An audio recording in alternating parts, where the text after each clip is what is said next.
On est à La Borne, un village du Berry, pas tout à fait comme les autres. Un village d'environ 300 habitants, 30 ateliers céramiques, 13 nationalités qui viennent travailler là, c'est pas pour rien.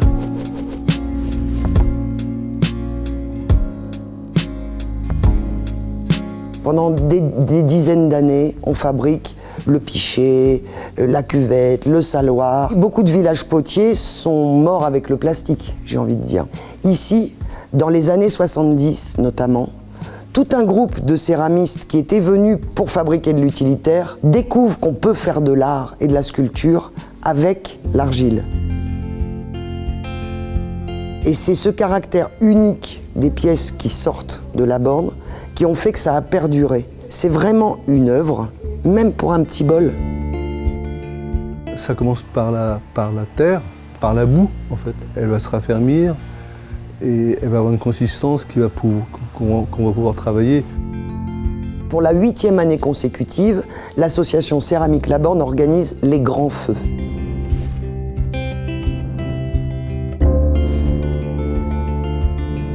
Il y a ces formes imbriquées comme ça, l'une qui rentrent l'une dans l'autre. Ce qui m'intéresse, c'est la distance entre d'imbrication. C'est des volumes qui s'imbriquent les uns dans les autres. Le grand feu, c'est d'abord un terme technique, c'est un moment de la cuisson, on passe en grand feu. Et c'est un moment rare où on peut voir travailler les gens qui cuisent au bois. Ouais, mais du coup, il y a de la place là. Attends, non, il faut encore un petit peu. Donc on est dans un four couché à flamme directe. On doit monter jusqu'à la voûte. Le but, c'est de contrarier la flamme. Parce que si elle passe tout droit, il n'y a aucun effet. Donc il faut l'arrêter à certains moments pour qu'elle soit obligée de contourner et d'aller se glisser. La cuisson bois, c'est une technique ancestrale. Les premières poteries, donc ici, seraient datées du XIIIe siècle. Évidemment, elles sont cuites au bois. Ici, on travaille avec du déchet. Nous cuisons avec des déchets de scierie. L'impact au niveau carbone, rejet carbone, c'est zéro. C'est le bois que vous mettez dans votre four qui dégage le carbone qu'il contient intrinsèquement. Et les forêts qui sont autour, qui sont des forêts gérées, durables, récupèrent le carbone de vos cuissons, retransforment ce carbone en oxygène en quelques heures. Suivant la façon dont la pièce aura été travaillée, elle va demander plus de flammes, plus d'effets. Il y a des terres qui vont adorer avoir de la cendre, certaines vont adorer avoir de la braise, d'autres, il n'y aura pas d'effet. Après, il y a des céramistes qui n'aimeront pas ces effets, ni de cendre, ni la braise. Il y en a qui en veulent absolument. C'est un travail délicat parce que le résultat de la cuisson, il est influencé de toute façon.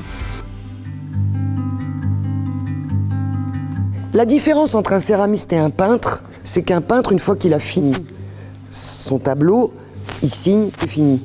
Nous, une fois qu'on a fini notre pièce, on la signe et on la confie au feu. Et c'est le feu qui fait la touche finale. Quelque part, ça n'appartient plus au potier. Moins exposé aux braises, un peu plus loin dans le four, va donner cette pièce, par exemple, cette matière que peut avoir la pièce de Lucien Petit ici.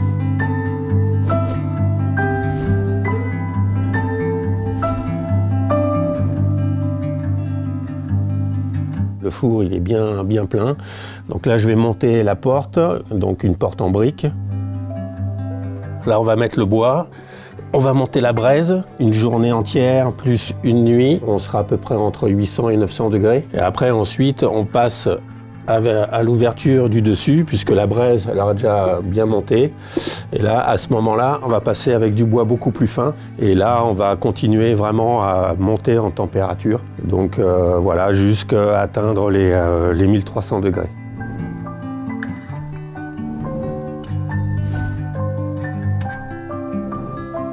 On peut comprendre comment on cuit au bois, on peut comprendre tous les types de fours qui existent à La Borne, et ils sont multiples. On peut comprendre comment on enfourne, puisqu'il y aura des enfournements, comment on cuit, puisqu'il y aura des cuissons, comment on défourne les pièces. Dans ce four-là, on cuit des sculptures dans le cadre de des résidences d'artistes à la borne. On y va. Le four est large et en jetant du bois de chaque côté, ça donne une régularité dans la combustion et la montée en température. Il faut être une bonne équipe, quoi. Et du coup, c'est jour et nuit. Et donc du coup, il faut que ça se passe dans la bonne humeur, parce que c'est pas toujours facile, c'est chaud, voilà. Là, on est à la fin, c'est le dernier jour. On est à peu près à 1300 degrés. On est content, ça va être bientôt la fin.